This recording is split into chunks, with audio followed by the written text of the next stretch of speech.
छत्रपती संभाजीनगरमध्ये शासकीय जमिनीवरील निवासी अतिक्रमणधारकांसाठी महत्त्वाची बातमी आहे। राज्य शासनाने 1 जानेवारी 2011 पूर्वीची निवासी अतिक्रमणे नियमित करण्यासाठी 31 डिसेंबर 2026 पर्यंत मुदतवाढ दिली आहे। पात्र नागरिकांनी या कालावधीत अर्ज सादर करण्याचे आवाहन जिल्हाधिकारी विनय गौडा जी.सी. यांनी दिले आहे।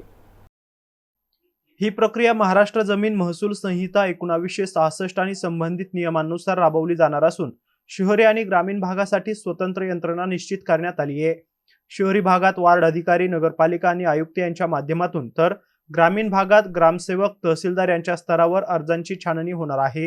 ही सवलत केवळ वैयक्तिक निवासी अतिक्रमणांसाठी लागू असून 1 जानेवारी 2011 पूर्वीची आणि सध्या अस्तित्वात असलेली अतिक्रमणे नियमित केली जाणार आहे। त्यामुळे गरजू नागरिकांनी या संधीचा लाभ घेऊन आपली घरे कायदेशीर करण्याचे आवाहन प्रशासनाकडून करण्यात आलं आहे।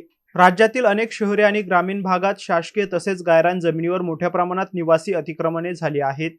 सर्वांसाठी घरे या धोरणाच्या पार्श्वभूमीवर शासनाने हा निर्णय घेतलाय।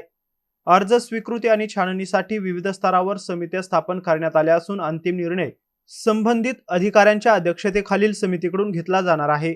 प्रशासनाच्या या निर्णयामुळे हजारो गरजू कुटुंबांना दिलासा मिळण्याची शक्यता वर्तवण्यात येते।